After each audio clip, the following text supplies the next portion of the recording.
Hai, perkenalkan nama saya Dina Aprilia Nur Azmi, NIM 62111190003. Saya dari jurusan Ilmu Keolahragaan, Fakultas Ilmu Keolahragaan, Universitas Negeri Semarang. Pada kesempatan kali ini, saya akan membahas pertandingan basket antara Toronto Raptors melawan New York Knicks. Jadi, NBA atau National Basketball Association merupakan liga basket yang ada di Amerika Serikat. Nah, NBA ini merupakan liga basket yang paling bergengsi di dunia yang didirikan pada tahun 1946 di New York City. NBA dulunya dinamakan sebagai Basketball Association of America.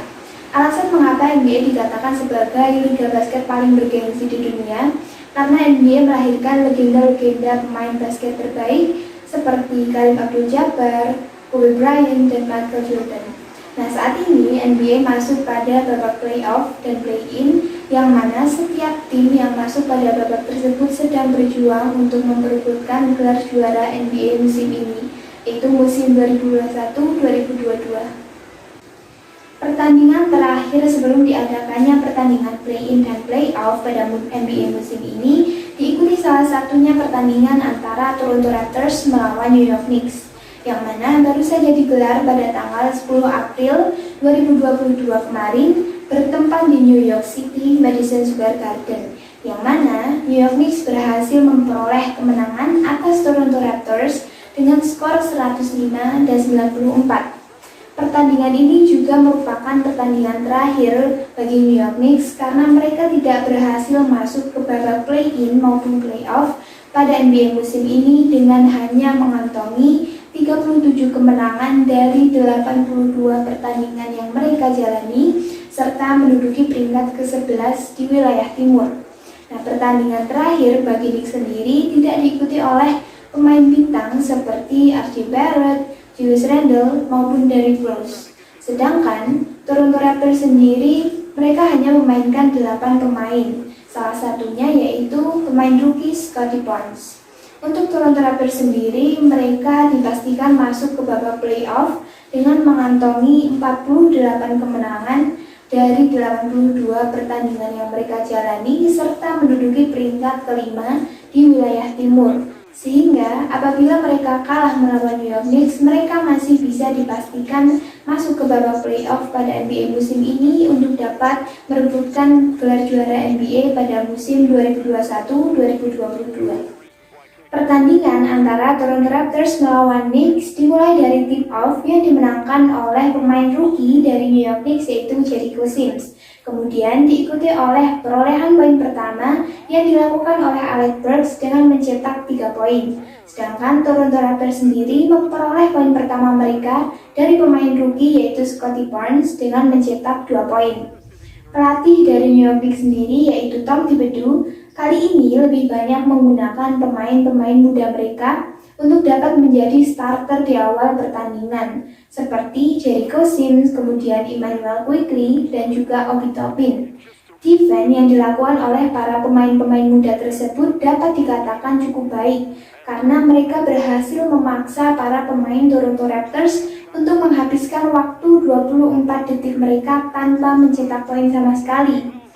Nah, untuk offense sendiri, New York Knicks juga dikatakan cukup baik karena mereka berhasil mencetak poin sebanyak 8 poin secara berturut-turut tanpa memberi celah pada pemain Toronto Raptors untuk dapat mencetak poin. Nah, dari 8 poin yang didapatkan oleh New York Knicks, 3 poin diantaranya didapatkan dari free throw yang dilakukan oleh Immanuel Quickley karena pelanggaran yang dilakukan oleh Brooks.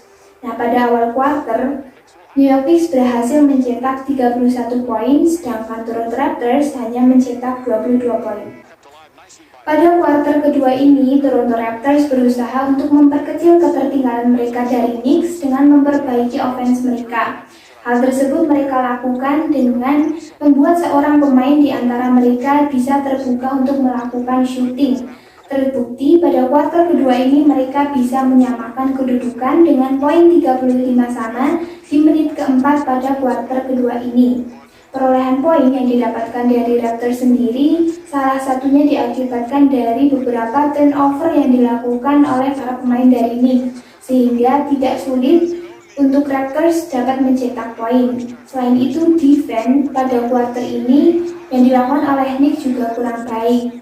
Ketertinggalan poin dari Knicks juga diakibatkan oleh beberapa shooting yang dilakukan oleh New York Knicks ini juga kurang baik, sehingga beberapa kali pelatih dari New York Knicks yaitu Tom Thibodeau meminta timeout untuk Knicks.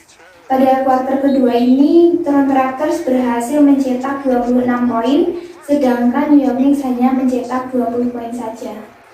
Selanjutnya, pada kuarter ketiga ini, poin di antara kedua tim saling kejar-mengejar. Tempo permainan di antara kedua tim juga lebih cepat dibandingkan tempo permainan pada kuarter sebelumnya.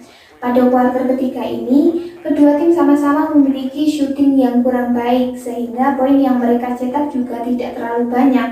Walaupun pada kuarter ketiga ini, Raptors berhasil mencetak lebih banyak poin dibandingkan Knicks, yaitu 26 poin, sedangkan Knicks hanya 22 poin. Namun, Knicks masih unggul 1 poin di atas Raptors dengan poin secara keseluruhan yaitu 73 poin. Pada kuarter keempat ini, Raptors melakukan 3 kali offensive foul, sehingga menjadikan peluang bagi Knicks untuk dapat mencetak lebih banyak poin. Pada menit kedua pada kuarter keempat ini, Raptors berhasil unggul 3 poin di atas Knicks dengan perolehan 80 poin. Namun, tidak lama kemudian Knicks kembali unggul atas Raptors dengan mencetak 10 poin secara berturut-turut tanpa memberikan celah kepada Raptors untuk mencetak poin. Pada kuarter keempat ini juga, Obi Toppin berhasil mencetak poin tertingginya selama karirnya di NBA, yaitu sebanyak 42 poin lewat tambahan free throw yang ia lakukan. Berbicara tentang move of the game, pemain yang paling menonjol pada pertandingan antara Raptors melawan Knicks yaitu Obi Toppin. For your information, Obi Toppin merupakan pemenang Slam Dunk Contest pada All-Star 2022. Pada pertandingan ini, pada awal kuarter, Obi Toppin berhasil mencetak 2 poin dan menjadi move of the game dalam pertandingan tersebut dengan slam dunk yang ia lakukan, sehingga membuat para penonton bersorak dan memaksa pelatih dari Raptors meminta timeout pada awal kuarter pertama. Move of the game selanjutnya masih diciptakan oleh Obi Toppin dengan slam dunk yang ia lakukan pada kuarter ketiga yang didapat dari assist yang dilakukan oleh Alec Burks. Kemudian move of the game selanjutnya yang tidak kalah menarik yaitu slam dunk yang dilakukan oleh Obi Toppin di kuarter keempat, sehingga Knicks berhasil menjauhkan poin mereka menjadi 102 dengan jarak 10 poin di atas Raptors di kuarter keempat.